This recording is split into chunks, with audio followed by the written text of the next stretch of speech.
guys, Maddie Q, and I'm here with RangerAlthynia. And we are the Missy Girl Podcast. For this week, we are here with some... Tell them, Ranger, I forgot. Oh my god. See what I have to work with, guys. So, guys, welcome back to the podcast first. What we're going to be kind of talking about today is kind of in relation to some of the stuff that's been going on recently. Especially like currently with the current situation in the beauty YouTube community, a lot of revelations coming out, a lot of accountability being held against several individuals. And that's not even just necessarily in the beauty YouTube world. It seems to be like the last couple of weeks, it's kind of a global thing of different content creators, individuals, people just kind of being held more accountable to their actions, to the things they've said and the things they've done. So today we're just wanted to talk a little bit, kind of like our own stories as far as like maybe some problematic things we maybe said within ignorance or how we address that and just things of that nature. I'm not actually sure where a good point is to start with this one. It's such like a I'll start. hard topic. I got this. So if we're talking about problematic or like maybe somewhat problematic things we've done. So for those of you who don't know, I have a history of like being abused and also raped and all that fun stuff. There's a bug on my ring light. Can we not? Anyways, I know I'm not the only one who does this, but I know a lot of people when they're first trying to like learn how to cope with that trauma and deal with that and whatnot, they make jokes about their own trauma.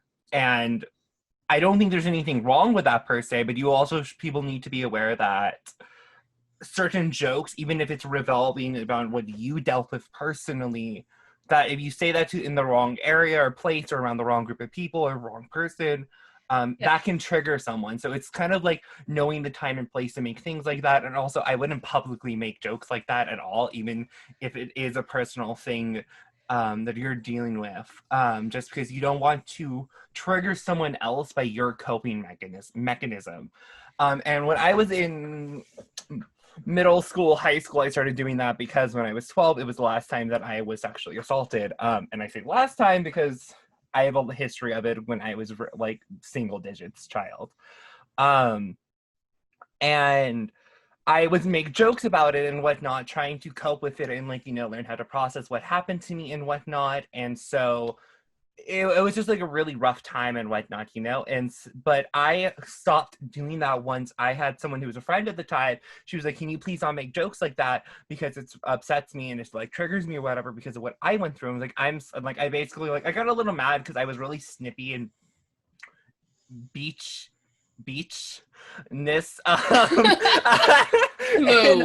Thank you. In high school, more specifically, partially because I was in special education a lot of my life, and also just had a bunch of mental illnesses that I wasn't aware were things like at all because American school system does not teach people properly whatsoever.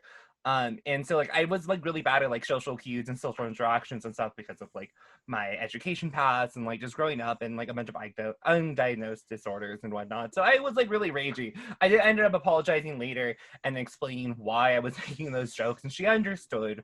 But it was one of those things where after that happened, I just stopped making jokes like that because I realized that was helping me cope maybe, and I stand by this. I don't think making jokes about it necessarily is the best coping mechanism. I think it does help, and it is an early stage coping mechanism, and I understand that. But it was still kind of a problematic thing that I did within that topic that I realize now, especially, and again, that just comes back to I think it's okay for people to cope like that. You just have to make sure you're doing it in the right place and with the right people who understand you're making those jokes to help you process what you're doing, and just hold yourself accountable. If you upset someone with a joke you make, that is what it is. And sorry about that ding. I got a notification in Discord. Yeah, and I think it's kind of when it comes down to things like that makes it really difficult with something like that, because generally making those kind of jokes or those kind of comments would be considered generally problematic. Case in point, that's part of the discussion in beauty YouTube right now, with a lot of jokes pertaining to that particular topic is getting brought up. But it comes to like a weird point where it's like, where's that fine line between that healthy coping through humor? Because that's a thing. Like, a lot of people do it, I do it, like, but where does it cross the line from something that's healthy to something that's detrimental and harmful, especially to others? Yeah, And especially now in today's day where we are, I don't want to say that we have to be, but we're more aware of that. We should be more mindful that, yeah, this is healthy for me, but how is this going to affect the person I'm making this joke to or making this comment to? And I also think that kind of ties into with like how people will joke about their own self-esteem issues, you know, and it's basically the same topic, honestly, because Yeah. abuse and sexual assault is a general sense negatively affect your self-esteem. Yeah. Like I like for me, for myself, I know like I think a lot of where my because I've been eating disorder, I have a lot of issues. I think that stems from the rape and stuff I experienced, because when you go through something like that, it makes you completely devalue yourself as a person, and it makes you feel like you're not worth anything and all that good stuff, you know. And so that's probably Yeah. the reason why I think my eating sort of came in, because it was just like my brain was like, you need to look how you feel, and like because I gained weight after like a Yeah. lot of that happened. Like I would like if you look at photos of me from a kid, I was like really skinny when I was like a child, and then it was around, I want to say I started gaining a lot of weight around like somewhere between 6 and 7 or something along those lines. And then I gained more weight around when I was 12, going into like the middle school years and Yeah. all that good stuff too. I feel like I just went off topic entirely. Lost my train of thought entirely part of the way through that sentence. Ranger help. Oh, you're fine. You are fine.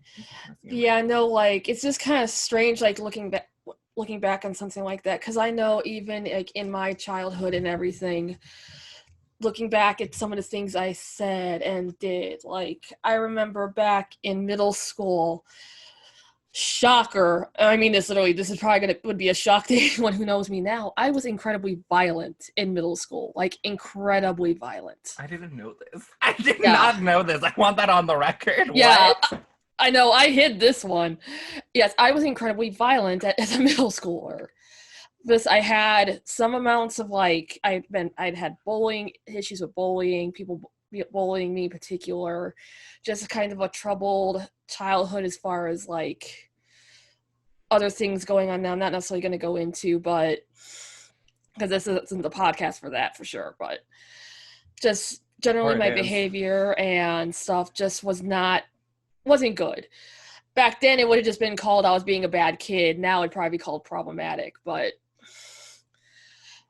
when it comes to doing things that we shouldn't have been doing, especially with being traumatized or having some of that, the mental health issues, it kind of comes to a unique issue of how do you kind of hold yourself accountable to those actions.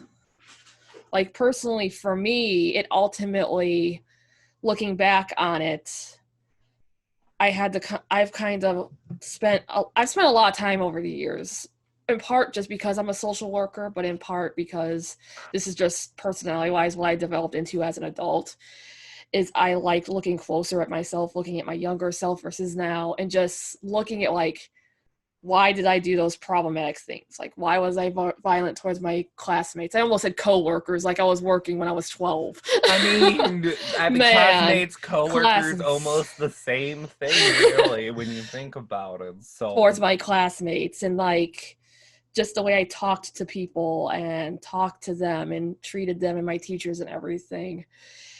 And while I understand it, like, how do you make those amends, especially since like in a case like with how I was back then, I don't even remember who I was violent to. I know it was my classmates. I couldn't tell you who they were. there's a firefly in my room. There could be worse things in your room. That's why I don't know if you noticed, but I like made a weird jolt because like there was a light across my screen and then a bug flew in my face. I don't know where the hell it came from, but sorry. We're such professional podcasters, obviously, guys. Look, I get distracted. If you go to my streams or have watched any of my YouTube videos, y'all should know by now. We know for reals how easily distracted I get. Yes. It's just weird because I do like theater, like stage management more specifically.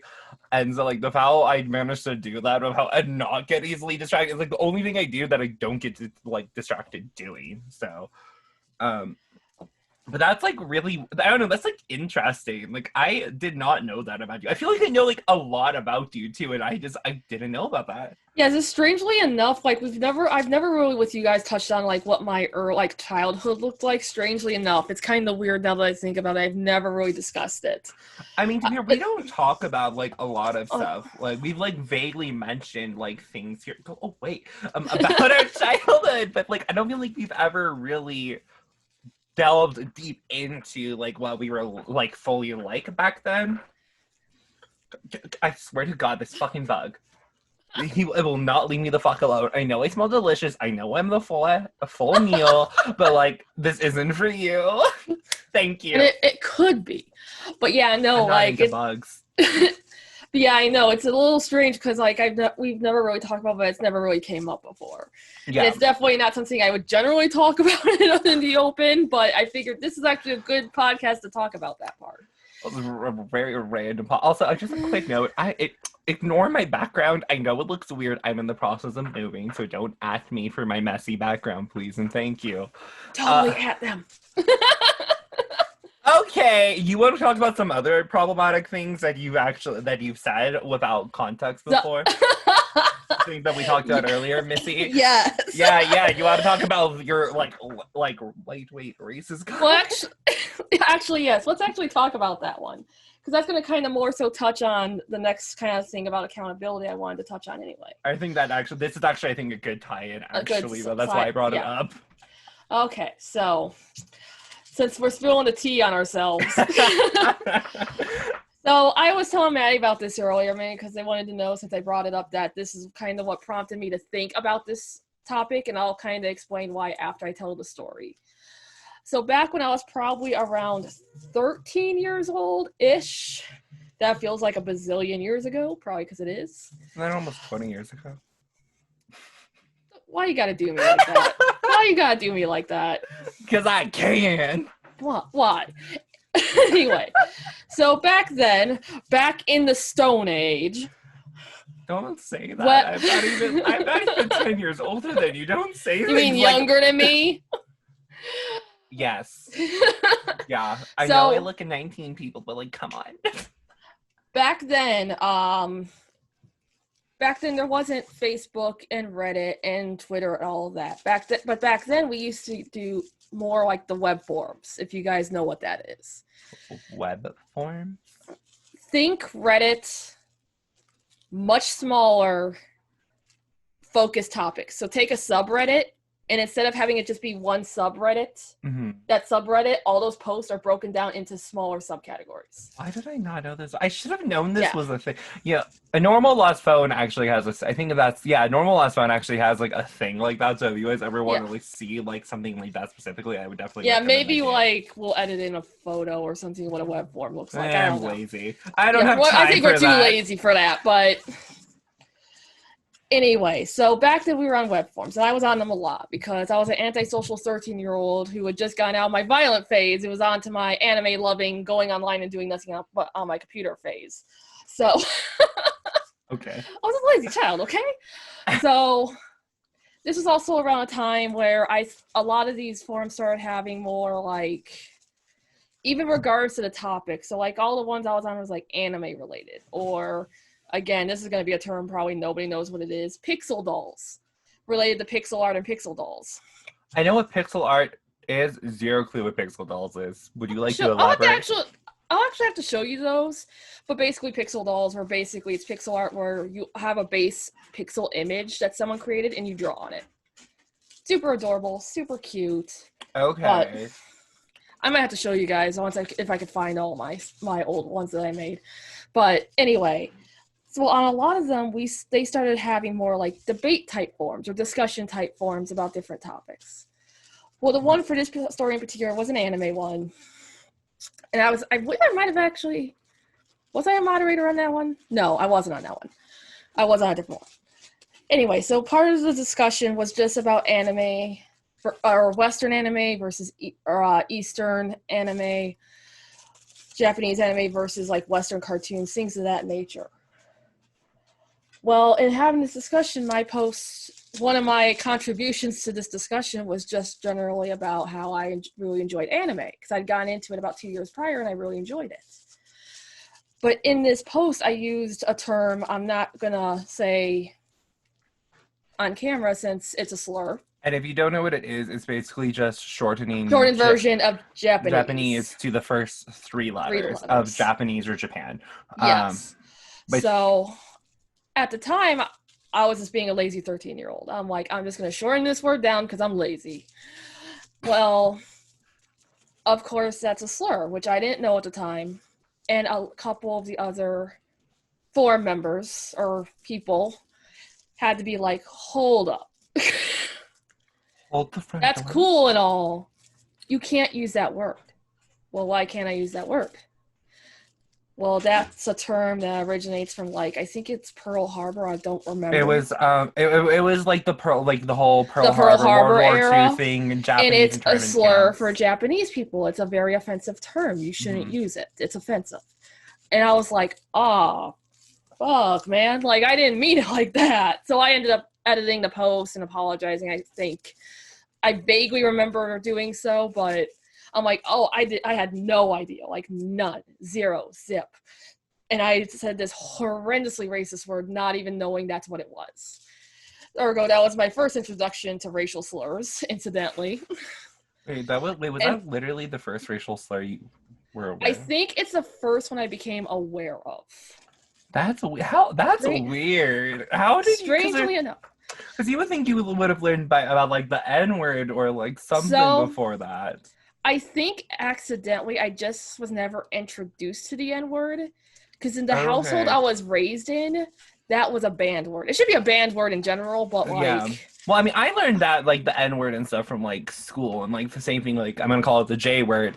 Yeah. The J word or the somehow F word. At school I never learned about any of those. We love American education, guys. Yeah, I don't know how, but maybe it's the school failed, maybe I was just that oblivious, but I legitimately didn't really learn about, or I shouldn't say learn, but become aware of, I guess is the better term.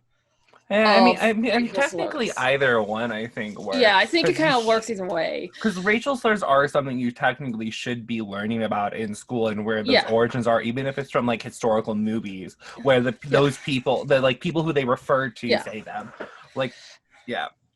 So I felt, looking back on that, I feel incredibly lucky that I was called out in such a kind and positive way, because they weren't angry or anything, and thankfully nobody was hurt or offended or anything. They were just like, yo, hold up, we know you're super young, but that ain't cool. It doesn't excuse it, basically. It doesn't excuse it, but I was like, I'm so glad I was able to learn it in a way that I didn't end up harming someone else before I harmed someone else. Because I imagine if that hadn't happened, I would have probably used that term again eventually, because again, lazy 13-year-old on Japanese forums or anime forums talking about Japanese anime. So I imagine I probably would have used it again and again and again, being lazy, if they hadn't corrected me. But that kind of streamlines into kind of the point of holding others accountable and holding ourselves accountable. Mm-hmm. So, and I feel with that, there's different ways to handle it, because I feel it depends on the person and what they're doing. If they're very obviously trying to be harmful or derogatory, I think being really aggressive or I guess rude about your calling of someone out is appropriate. Be freaking rude. If they're purposely being bigoted, then they don't deserve your respect at that point, to be honest. But if it's something how when Rangers when saying the J word when she was younger, it was an accident, she wasn't aware of it. I think the things like that is you should be a little bit more kind, hey, that's not okay. Yeah, it's And like here is why. FYI. And then from there, they're like, if Ranger was to be like, oh, I don't give a flying fudge, I'm gonna say it anyways, which obviously she didn't, she would never Yeah. do. But if like that was the case, then it's like, okay, hold the hell up, hold my purse. Yeah, I think like looking back, I was a lot more self-aware as a teenager than I gave myself credit for as a teenager, because I know a lot of my peers, if they had that call out and that shout out like, hey, don't do that, they probably would have doubled down on it. Mm-hmm. They probably would have doubled down a whole heck of a lot on that. But not that I'm patting myself on the back here, because obviously, like, based off, like, not even just that situation, but just looking at, like, as I moved into, like, high school and then college and then into the big, bad, mean adult world of full-time working post-college, looking at some of those biases, those prejudices, those underlying, what's the word I want to use? Wow. Like those underlying Prejudice? Huh?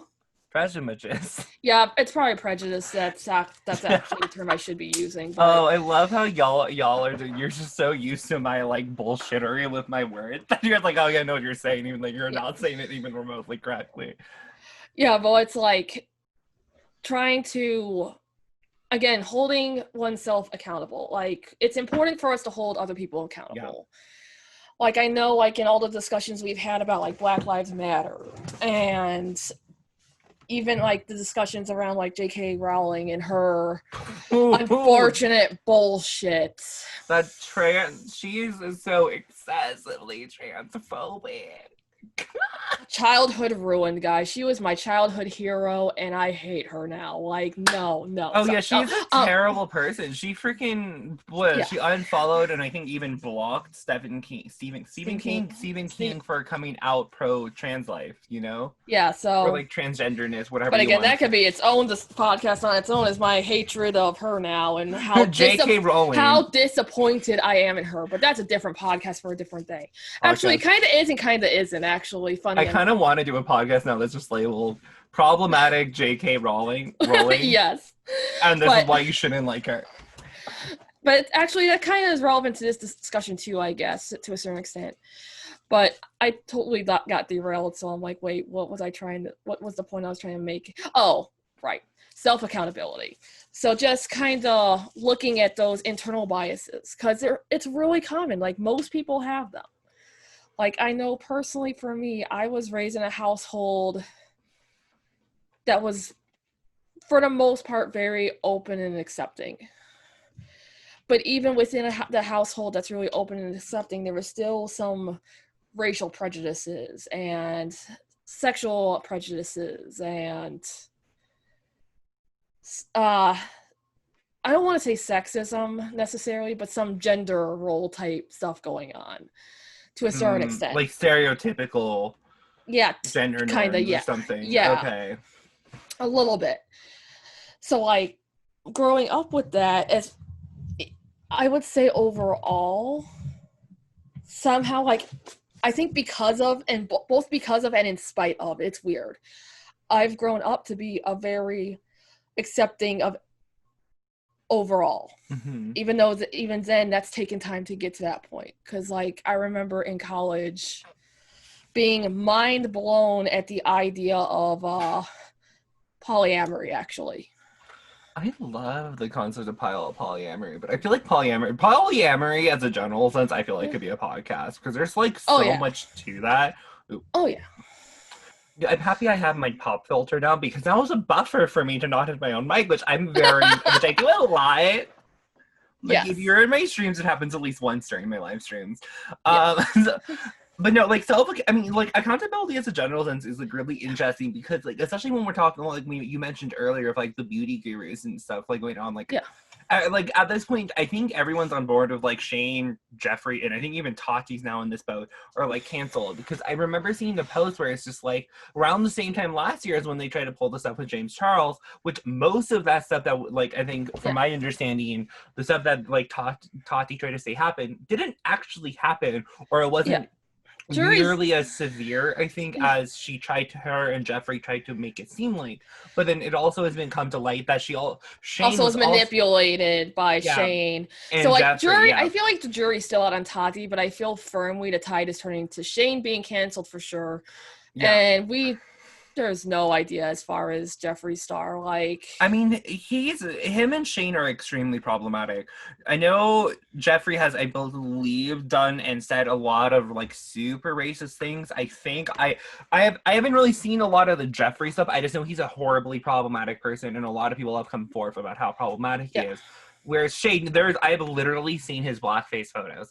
Like I'm like it's just it disgusts me so much, especially because like Jenna Marbles, like everyone's like coming for her, but her apology video actually felt genuine to me. see, I haven't seen anyone coming after her recently. That's why I I was so shocked by her apology video. I think people like I don't know if people are coming. Maybe we're coming from our other comments or what's going on. I'm just assuming people were coming for her, or maybe it's all self esteem and like her own self destructiveness, Yeah, and why she's potentially quitting YouTube. But yeah, like it's just like you look at her apology video relative to Shane's, and Shane's feels so fake to me. Like I've watched so many apology videos, and his apology videos never seem genuine.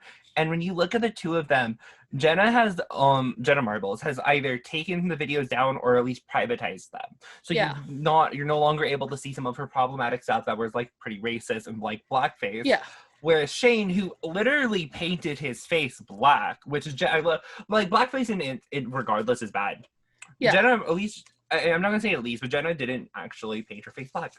Shane did, and I don't know if like that's worse. It's not my place to say. Yeah, But that's like, definitely firmly not our place to be saying like if she did or didn't. Like, no, yeah. but But with Shane, he hasn't done that. To my knowledge, his videos are all still live. They're still up. He yeah, didn't go through last I heard they threats. were. And so, like, you're sorry, but your apology seemed very half-assed to me. It didn't seem genuine. And again, Yeah, your videos are still up. And when you look at Jenna, like, you can kind of tell which one I think is more genuine when you look at yeah, all those problems. All of her, anything that was even remotely problematic is no longer on her YouTube channel. yeah. Every video Shane Yeah. has posted is still live on his channel. And I think the other thing with Jenna's video, and this actually is going to get into the next topic I was going to talk about besides self-accountability, is just kind of holding those idols accountable too. Like, because I know that's a hard thing. Like, again, let me point to J.K. Rowling. I hate the fact I can't stand her anymore. Yeah. Like, I literally, the day I found out she's transphobic, cried for 10 minutes. Just like legitimately. Mm-hmm. Because I'm like, she was my childhood hero, my role model, my reason. Like I used to like write a lot. I don't now because I don't have the time or the energy. I want to get back into it, but that's beside the point. And she was a kind of a core reason. Like really early on, like I was like 11, 12 years old and started reading the Harry Potter books. And my writing, I wrote, kind of did the writing in elementary school, but prior to then it was kind of spotty. I started writing after I started reading Harry Potter, like constant writing. So if that tells you how big of a role model or idol for me she was, to then have that idol, it's like, oh, she's a terrible person? Shit. Like, a lot of people have been getting that. And that's hard because I'm still, like, Harry Potter is close to my heart regardless, but I know as part, like, I'm against transphobicness, I'm against sexism, I'm against racism. I cannot, even as a diehard, lifelong fan of Harry Potter, I cannot, as part of holding her accountable for those facts of what she's doing and being, like, I can no longer buy the merch, buy new books. I have a long-standing tradition with my grandfather to go see every Harry Potter movie. We have not missed one. It's really cute. We're missing this year. Was there a new Harry Potter movie coming out this year? I want to say it's supposed to come out either this year or next year. It's the next Fantastic Beasts movie. That makes me so sad. I love the Fantastic. I personally prefer the Fantastic Beasts movies over the original 8. Personally, that actually makes. I mean, like, Also, with that though, like I also like talking about J.K. Rowling. I appreciate how even all the actor, pretty much every actor in the series, Has been like, yeah, no, that's not cool. Like, get out of yeah, here with even that. they're Like, holding her accountable, and yeah. like so, which I'm And like, that's a I hard thing appreciate. because it's like Daniel Radcliffe, from what I know, was really close with her. Mm-hmm. And he's held her accountable. Like, hey, that's not cool, and I'm not on board with that. And that's the kind of Like, crappy part too about that is like not wanting to support her, but do you still want to support the actors who are out or who are speaking against her? yeah. And to me, it's Yeah. like it's such a hard thing because, like, besides I want to support the actors that are showing their support against those views of hers. Like the main actor for Fantastic Beasts I has cannot spoken remember out. his name. Love him. I feel terrible. He's adorable. I can't remember his name. I'm so gay for him, and I can't remember his He's name. adorable. Newt. I remember his actor's name, the The character's character's name is Newt, but I can't remember the actor's name. I know if I saw it, I'd be like, duh. Yeah, same. But anyway, but it's like, and then also again, it comes down to like having that emotional attachment that I'm heartbroken. I cannot, in good conscience, go see that movie knowing the dollars I'm spending on the movie, on the merch, on all the stuff is going into the pocket of someone that needs to be held accountable for her shitty transphobic tweets and support a transphobic groups or whatever she's got going on. Because I unfollowed her and everything. Like I'm no. And that's kind of part of it too, is like it's really hard as when you are a fan of someone or a stan of somebody, whichever one you feel like saying you are of someone, especially those big people like Jeffree Star, J.K. Rowling, like big name actors, big name authors, big name YouTubers, to find out that they are problematic, and not just problematic, unapologetically in reality. Japanese like that bad because at least Shane made I don't even know if it's better. I don't know if I would rather someone not apologize or like a fake ass apology. Like Jeffrey hasn't said anything ever, but Shane keeps making these like half ass fake ass apologies. But like something I like about with Harry Potter. I actually feel like the fake apology is worse. Yeah. Like I actually would have more. I have some more respect of Jeffree Star for, even though I feel like there's a lot of claims of like, well, that's in the past. Well, no, it's obviously not. It keeps coming up. It's not in the past. But to a certain extent, he's also owning the fact that his like it's part of his brand. Is he's kind of like a super dramatic, problematic. Yeah, I mean, you can be problematic without being racist. And it's like, I think you're still being a shit stain. I still think you're being a jerk. Yeah, but at least you're owning it. So that's cool, versus someone who's like, oh no, I'm fine, I'm cool, I'm not problematic at all, I'm not problematic, but I'm doing that. What's all this stuff you just did? Oh, sorry, that's in the past, I'm sorry. But you're not. You literally just did this like 2 weeks ago. Like, no, yeah, like I was like, I hate when people think that just because someone did something problematic, like let's say 10 years ago, and they've changed as a person since then, that doesn't mean you don't hold yourself or them accountable. That means they need to genuinely apologize for the crap they did, which a lot of people have done. They've apologized for things they did like 5, 6, 2, even like a year ago. Because viewpoints can change so quickly. Like before, like at the beginning of the Black Lives Matter movement, not the very beginning, but like, you know, the recent movement with the protests, at first I was like kind of in the middle because of like my personal beliefs and like some like my best friend's dad is a cop and all that, and so like I had a slightly skewed viewpoint on that, and I was an ACAB. A few days in, after seeing everything that was going on with the protests and like actual videos and more of like videos and photos and stuff of like things that had happened, I was just like, yeah, no, ACAB, like ACAB all the way, like defund the police, like all that crap. And like that is part of it, holding yourself accountable, and you know, people change. Like I admit I was wrong for what I believed with the police force before, and not fully supporting the Black Lives Matter movement, because I find it personally a little hard to support especially now everything is the same thing with voting for Trump. Like you don't get a vote for try to be supportive of minorities, and I say minorities as like people of color and like queer people, and also women, and vote for like Trump, or you can't support the police and also support Black Lives Matter movement because the police are killing innocent Black people. You know, and like those viewpoints can change. I've seen so many people who voted for Trump in the 2016 elections admit they were wrong, apologize, and are no longer voting for him at the 2020 elections, like this year's elections, you know. And this one's gonna be interesting. And it's funny you actually mentioned that. Of like these elections, because like Trump keeps trying to take rights away from queer people, you know? So I'm just like, I'm Please afraid of no. what he'll do if he gets reelected. Because he's already taking a bunch of rights away from trans people, and he's continuing to do it too, so. And it's interesting you mentioned about people in 2016 voting one way and they're switching it this year, or they've been switching it since then because they're like, oh, that was a mistake. It's funny you say that because there was a couple weeks ago I was on Reddit. They actually, somebody posted on one of the subreddits. I can't remember which one. It might have been Ask Reddit. It probably was. But asking that about asking people that voted for Trump in 2016, like, have you changed your mind since then? If so, why? And like, it was a long like thread of like people, some that didn't, some that a lot that did. Mm-hmm. Like it was an interesting read, but it was several weeks back, so I don't want to try and talk about the contents of it since we could honestly do a full podcast on why. Yeah, we could probably do contents, but kind of like that idea now. But this all for Trump. Sorry, go on. This also gets into another point as far as accountability. Like, we know it can be difficult. Like, it's difficult doing the self-reflection, holding self accountable. Like, it's hard. Truly, it is, because it requires so much self-reflection, self-awareness of your own actions, and then to recognize that, oh, that was not a cool thing to say or do.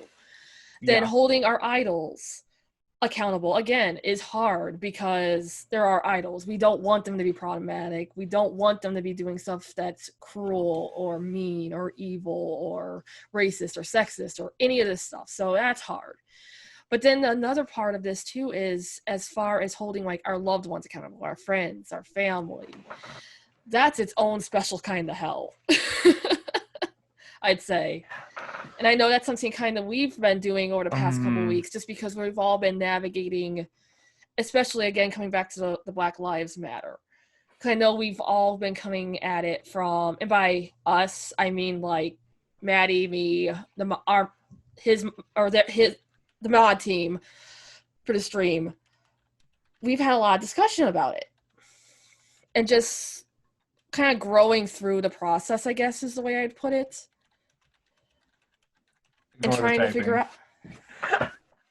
Sorry. No, continue. Okay, yeah. And just kind of trying to figure out, like, where do we stand on certain things individually and as a group and everything else. I mean, and I know. Sorry. Yeah, and I know there's been times where, like, I've said something where it's like, hold up, bitch. Like, we hold each other accountable really well, yeah. Yeah, I think we're actually really, really good in overall about it. I know there's probably sometimes where we're like, hold up.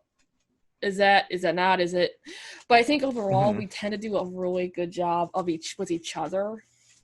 Yeah, like I accidentally called people out sometimes. Like I accidentally called Barb out for being a little bit like I guess like she used to call people out who said they were like pansexual or panromantic or whatever. So pan is a general sense, but we're really big on looks still. I was like, well, technically you can still be pansexual or even panromantic, but like people on the spectrum, like all genders, but you can still have a type. And she was like, oh, I never thought about it like that, you know? And also people are allowed to choose what label they choose, even if it's on textbook definition of what that label is. Like I know like a lot of guys or like people in general who identify as bisexual or like biromantic or something or just bi, but don't like maybe they're like mostly gay and like have like a very slim attraction to like the opposite gender. Yeah. And so, you know, I don't like Ranger said, there's been times where we called her out where it's like, that's a little bit problematic. And I have had it towards me a few times. Yeah, like I think the one with me in particular was really early on with the whole process where trying to,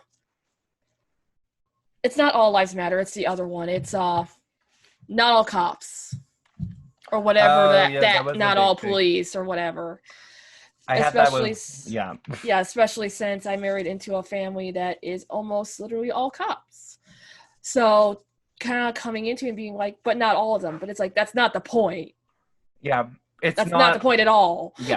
Because it may not be all cops, but the ones that the system is made up of all cops. Like, yeah. And that's its own discussion too. But like to sum that up is like, if you're a good cop, you either get fired, killed, by the police force, because I've Yeah. seen a lot of stories of like police People getting who fired. fired, either they suddenly go missing or die after trying to speak up about something, or they say nothing, and so they are part of the problem. If you say nothing, you are part of the problem. At least if you speak up and or quit, you are trying to solve the problem, even if you're removed from the problem, because at least then you know you did the right thing. And that is why there are no good cops, is really what that comes down to. Because I just want to state that it was on the record for this podcast since we talked. Yeah, so it makes sense. Like, why is that view problematic? That's why it's problematic. But we ended up having I feel like we had like a really good like 20-minute discussion in Discord about that, and just talking back and forth, like, what am I thinking? What am I feeling? Because at the time, and even now, I still feel like I'm in a shitty position. Oh yeah, I understand. But my position is 20 times better than the positions of way too many people, which again, we talked about that about 2 podcasts back. So yeah, like I'm in a really weird situation right now because like I live with my best friend and his like parents, who are basically like my second family. Yeah. His dad is an retired police officer, Navy chief, all that good like pro cop stuff, right? And he's like completely like, I am in a like a very unhealthy position because I'm very Black Lives Matter. I'm defund the police, ACAB, all that stuff. I can't vocalize that because I'm afraid I'm gonna get kicked out because like this is like a drastically different opinion, and he is so pro police. Like there is a police flag, pride flag, there's like gross ass black and blue flag on like literally the black flag with the blue line on it. The blue line, yeah, that one. It's like literally screwed into our garage door. He for a few days, for like a week or two, a couple weeks ago, was almost exclusively wearing his like his police pride shirt, and I'm just like, it was like after I finally started posting on my Facebook about Black Lives Matter and stuff, and I was just like, I feel like he's trying to get a reaction out of me. I'm not going to give him one because I'm not going to get into a screaming match with him because I know he's not going to listen to me, because he like half the time people in this, like my house don't believe what I say anyways, or don't listen to me even if like 20 minutes later we end up doing what I said was right anyways. Different topic. But there's, and I'm not his blood child. I'm also moving out in like 2 weeks. So I'm like, whatever. But like there's situations like I'm in where it's like not everyone feels comfortable speaking up because you don't know what will happen. I mean, at least I have somewhere to go. That's not an option for everyone. A lot of people, yeah. Also, it doesn't feel worth my time and energy when I'm already been really sick lately because I'm so stressed to fight him on this when I know he's not going to listen. I could show him literal videos I've seen of the police like beating someone, handcuffing them, and then shooting them point blank range, and he probably like, oh, they were justified doing that, which is disgusting and really that's racist. A horrible discussion to get into too, but yeah, and that's kind of part of it too, is like when it comes to holding our friends and family accountable, even that, like I've had to have those discussions, and they're not fun discussions. Like I remember when we first started house hunting? It might have been right around the time we started house hunting last year, and I had to have a not fun discussion with one of my relatives because they were like, don't move to this town, or this town. Why not? Why shouldn't we? Mind you, like 2 out of the 3 we weren't looking at anyway, because I know those areas and I don't really like the houses there, and there's a lot of different reasons, but they're like, well, because Black people. Basically is what it boiled down to. There's a lot of Black people there. And I was like, no, we're not doing that. Like, that's not okay. Incidentally, that third town that they said don't move to, we moved into. But or I should say we never left it because we were already living in it and they wanted us to move out of it. But we're still here. Okay. So, but it's having those discussions, and it's hard. It's incredibly and painfully hard, but it's important to do it, but within a certain amount of reason. Like, I know I've been trying to read up more on like Black Lives Matters and just general racial issues in general, not necessarily just related to Black Lives Matter. Because there's a lot of minority groups that have problems with equality and everything else, and rights and human rights and things of that nature.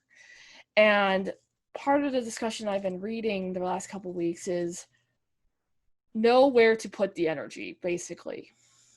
Mm-hmm. Like, talking to Trumpet over here with the MAGA hat and the Confederate flag, who's flipping off the Black Lives Matter protesters, and is not willing to have a discussion like civil people, you're not going to change them.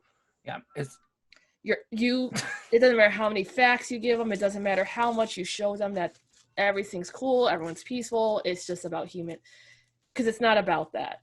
Sorry if you guys can hear my cat now, and I can hear him so loudly from outside my door.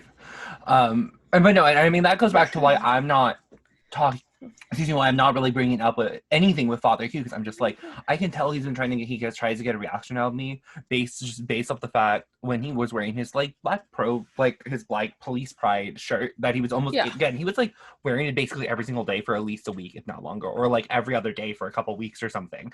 And it was like after I started posting on my Facebook about being pro Black Lives Matter and all that stuff, and I'm like, okay, now I feel like you're trying to get a rights out of me, and people like that just aren't worth your time. Like if they're trying to get a rights out of you, they're not worth it. It's the same thing. They're not coming at the discussion in good faith. No, and it'll probably turn into a screaming match because they won't be willing to have a civil discussion with you. And I can tell you, I'm also heated, so I would probably snap if like Father Q said the wrong thing. And I call him Father Q because he is like my adoptive father, but I don't feel like he completely deserves that title anymore, given the stuff like how I currently feel about him, regardless of what he did for me, has done for me. And I think that just stands too. Is like also like if you're in a toxic household, know that yes, you should be standing up for the movement as much as you can, but you also don't want to put your own life in jeopardy and your own safety.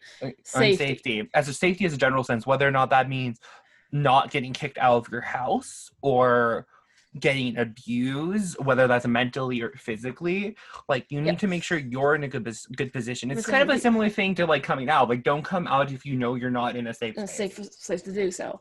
Because the thing about it too is like I'm for the most part, me being a very active supporter to the point that I went to a protest a couple weeks ago, and I'm considering going one this weekend. Considering it. Isn't there one on July 4th? Yes. Yeah, literally, it's on July 4th. Good. And I'm considering going to that one too. The worst thing that's going to happen to me if I do so is I get some shitty comments and side eyes from family. The reality is there's only maybe 3 people, like outside of my husband, obviously, but he's fine. There's maybe 3 people outside of this relationship. I say that like he's in the room, but he's not.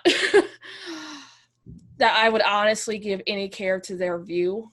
But even then, those people, if they were to confront me and I'm like, I'm following my moral compass, what I feel is right, I'm following human rights, and if you don't like it, tough cookies.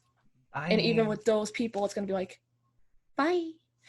If it's a problem. If you don't like my human rights perspective, I want to say that this is not a human right, or it's not a human rights thing. It's not a political thing at this point. It's a human rights issue. Yeah.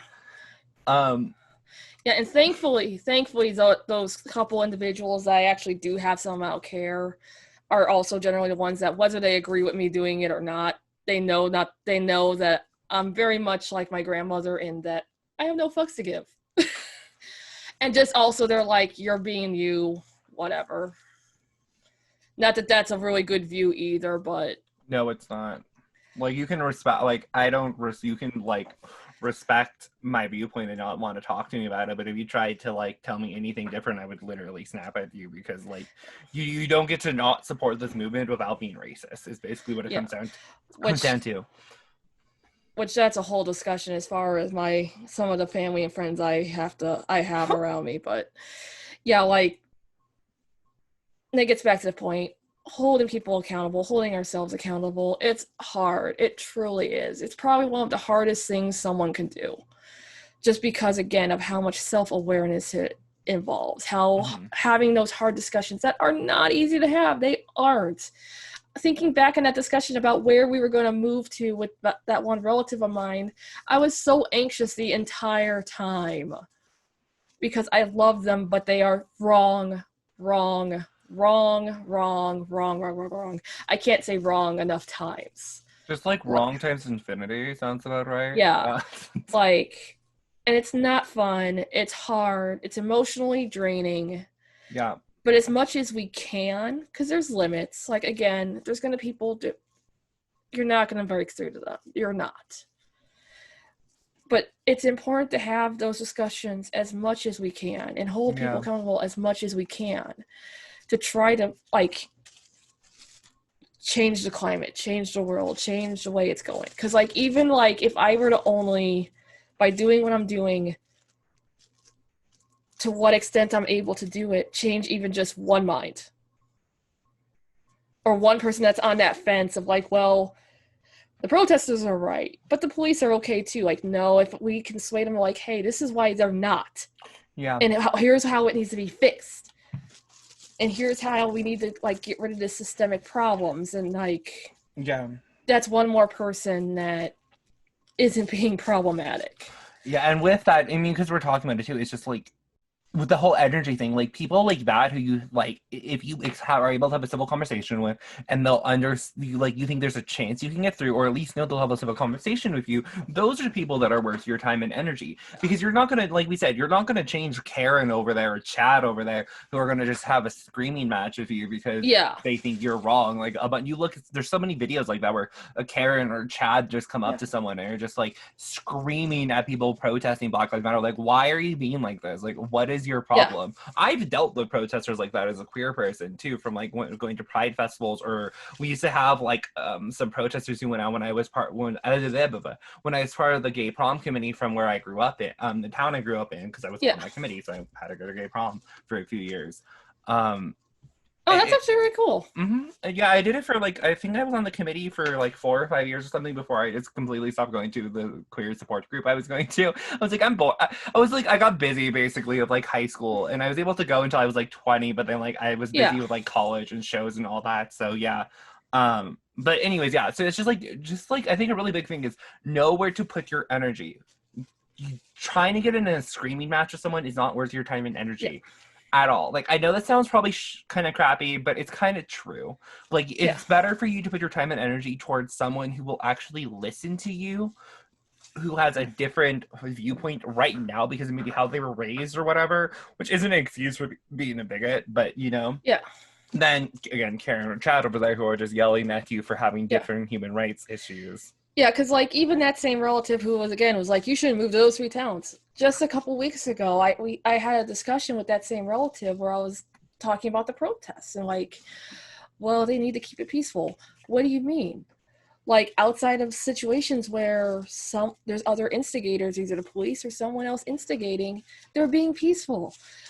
The ones all up here, the last couple weeks, have all been peaceful. Like, what are you talking about? Like, and having that discussion. And I don't necessarily feel like it changed their mind about the whole topic.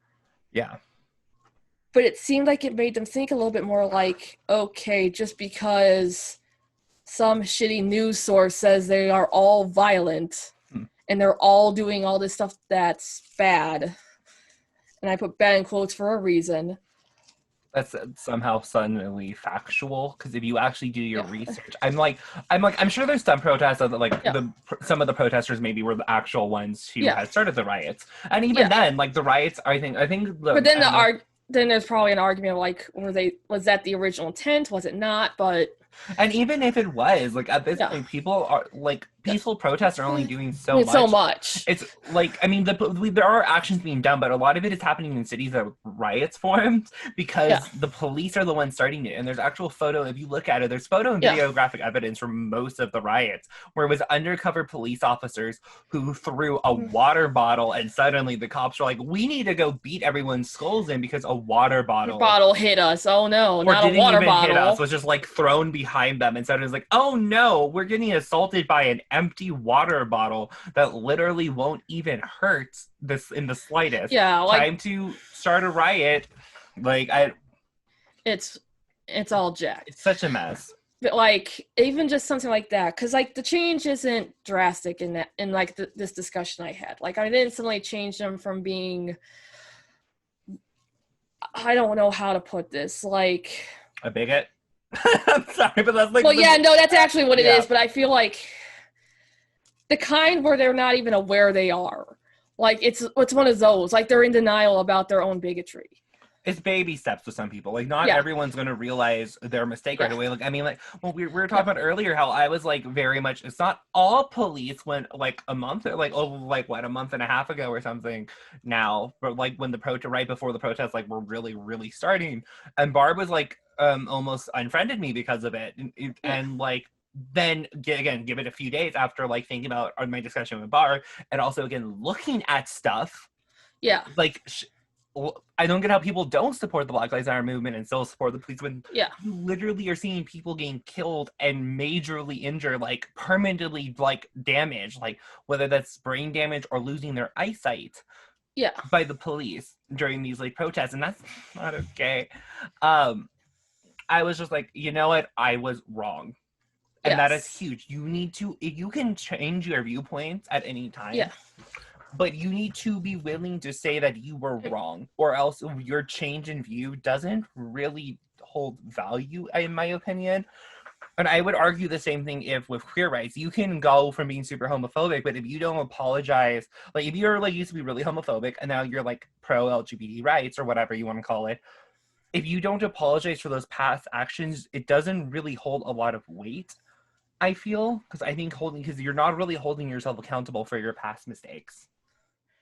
And see, that even gets to me too. Like, for me overall, to me, it's less about an apology and more about your actions. Like, if you're like, well, I'm pro Yeah. LGBT now, but dude, you're literally still posting these really shitty anti Yeah. LGBT type things. Mm-hmm. Or like, you could say you're pro Black Lives Matter, but you're still saying that this dude over here should have died. Like, that Yeah. doesn't jive, like, at all. It doesn't make any sense. No, your actions. I mean, like I still stand by like you should actually apologize for your past actions, past the things. But again, action is really big, and then like we talked about this earlier with like the Yeah, Jenna Marbles versus yeah, Shane yeah. Dawson stuff. Well, I Like think it Jenna Mar. also is a question of were there any actions? Yes. Yes. Like, for example, Um. obviously, like going back to Jenna, because she's just a really prime example of a really good apology Mhm. video and steps taken to media or amend her what she did. Yeah. But she physically did things like she made really Slut shaming videos. slut shaming videos. She made a possibly a blackface type video. Like, she's made some of those problematic videos and Whereas I had mean, physical actions that were just flat out wrong. Where she was yeah. like, okay, I'm going to take them down, apologize for them because there's people that watched them, people that were hurt by them, people that were offended by them, and Mm-hmm. she did the right thing. Versus someone, say, who Shane has Dawson. those, Literally, well, like they had very similar things. So they both did like blackface basically, or yeah. like legit straight up blackface. Like Shane literally painted his face in blackface, apologized, but did nothing to actually show that he was sorry. His videos, to So, my knowledge, are still yeah. up. So, and not even that, because I was actually going to go a separate direction with it. But I like, just like reading Shane right now yeah, because I'm really mad because I love his yeah. makeup palette and now I can't buy them because they're Well, I'm mad problematic. about him in general just because I was a really big fan of his. Like, I never saw his older videos. I was never really into him until I saw recently, his videos and for more about last year or two, I guess, or last couple years, where it was more like the silly food videos, the silly documentary type videos, the silliness. But then you get to like the other question is like how, and this I think this part definitely falls more under that self accountability and the self reflection. Is when you, let's say if Jenna hadn't made the slut shaming video, but she had those views, but she never talked about them, she never told anyone about them, but she over time stopped having those views. yeah, If she had never made the videos, but she had the views, would she have had to make the apology video even though she never showed those views? And that's kind of like where it's a really weird, odd gray area where you have to hold yourself accountable regardless. yeah. I can't find the actual videos because I don't know the titles of them, but like I believe they're still around because people are like very easily finding videos for like there's a video from 7 months ago of Shane in face in blackface and saying the N-word on YouTube. Again, I don't know the actual titles for like his old videos, so I can't find them, but I'm fairly confident they're like Still still there. up. Yeah. Yeah, because And that also comes to another issue too of even like, actually, I know this for a fact is an issue because I saw it with a couple of the clips from Jenna's old videos. Is once they're up, they're up. Like they're off. Yeah. Like with her, they're off her channel or they're privated. I think she said, which is a way of getting rid of them without deleting them directly. But there's been people that took those and uploaded them onto different accounts. Yeah. Also, So, like, sorry for that loud audio spike. I opened up a YouTube video by accident, everyone. Oh I don't my know. God. I don't know if it picked up on this Fired. recording because I don't. Fired. Look. Finish your point. So unfortunately, like to a certain extent, so with the internet, it sometimes isn't as easy as just deleting it or privating it because there's other people that would have uploaded it. But the point being, just taking those actions. If you did physically like make a video or posting shitty Facebook memes that are anti-LGBT, anti-Black people, anti-people of color, anti-women, like holding yourself accountable, like learning, educating yourself and learning and apologizing to the people you've hurt, because guaranteed if you're posting that stuff on your Facebook and you're telling people that and using the N-word or using the F-word or using any numerous all this bad stuff, like you hurt people. Hold yourself accountable, apologize to those people. But even if it isn't where you didn't tell anyone you have these views, like hold yourself accountable, educate yourself, learn, be better. Yeah. Because at the end of the day, we all need to learn to be better.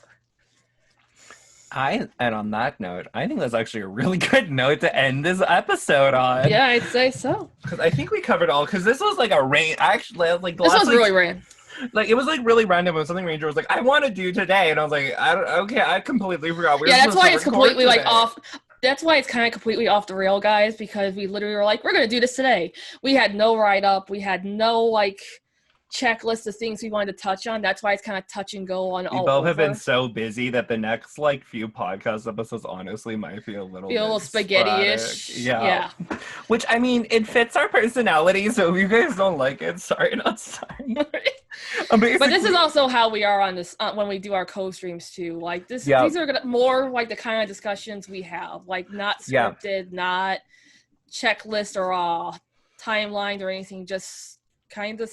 We're spaghettiing everywhere. Yeah, I mean, like, there are some podcasts that we will probably do here and there that are going to be a little bit more streamlined in the sense of, like, we want to do some, like, true crime videos and, like, conspiracy videos and stuff like that, which a lot of those are going to be, especially the true crime ones, because conspiracies will probably end up with a lot of, like, self-opinions, I think, as well, which is just kind of how Ranger and I are people. And, you know, our podcast is definitely going to be a little unique in there because most podcasts I've listened to are, like, more factual with, like, personal opinions mixed in, where ours is going to be more, I feel like, opinionated with facts mixed in, with, again, the exception of, like, true crime podcasts that we get into in the future, because those ones are, like, there's a lot of evidence there that needs to, like, be put out there, obviously, and so those will be, like, a little bit different, but, you know, I think with that, though, like, let us know in the comments, how do you guys feel about, like, this episode, I guess, is a general sense? Like, have you guys, like, said or done things that were, like, really problematic and then later, like, I messed up and, like, tried to make up for it or, like, apologize for it and actually do actions for that? Because actions speak louder than words. It's, like, a really popular saying because it's true. Also, or even, too, like, if you knew someone who has done problematic things and wants to get better, how would you recommend to them to get better or to learn more? Education connection. I don't know why that popped into my head. Don't get his copyright striked. I was off tune and don't remember more than like 2 words. We're fine. With that said, guys, please, if you're not, subscribe, hit the bell, follow us on Twitter too, because hopefully we'll be posting more on Twitter, especially with some of these other topics we're going to be bringing up. Like, I know the next one we're going to be talking about some more of, like... We're doing witchy stuff, I think, next. We keep calling it the Witchy Shit Podcast. We'll come up with a better title, I swear. It'll just be witchy stuff because we want YouTube to actually share the video. We're going to hopefully start posting more questions on the Twitter account, just like, especially as if we know the topics we're actually going to be recording before the day of, asking like, what do you guys want to know? Because we want your guys' feedback so we can make this the best podcast it can be and make it the most either entertaining or educational for you guys. I mean, I'm here, so it's going to be entertaining because I'm a hot mess. I mean, you're not wrong. I'm also, like, kind of cute, so we're going to get all the boys in the yard. No, I'm kidding. Please don't, like, call me conceited or anything. I mess with my hair way too much to be conceited. Also, I don't remember if we said it last episode, and I know we didn't say it earlier, but we are uploading, like, every other week, basically, and that's why, like, which kind of happened because we took a week off for the Black Lives Matter movement. And then it just kind of worked out that way, because then the following skip week, there was just too much going on, and come to find out, every other week just seems to work better for us right now, at least. Yeah, and I mean, it might end up being like that for a while, because I know once I move back, come, like, probably 2021 more so than, like, the last half of this year. I know for me, like, I'm going to be excessively busy. Like, I'm going to be hopefully doing theater again. I'm going to hopefully be in school again. I'm going to have hopefully my YouTube channel if I ever get to talk. Plus a bunch of other stuff. But anyways, guys, thank you so much for watching this video. Thank you. If you guys enjoyed it, make sure to like, comment something cool about what type of topics would you guys like us to cover. And then again, subscribe if you haven't. Hit the bell notification so you get notified whenever we go live. And we will see you guys in the next episode. Goodbye. Bye, guys. Mwah.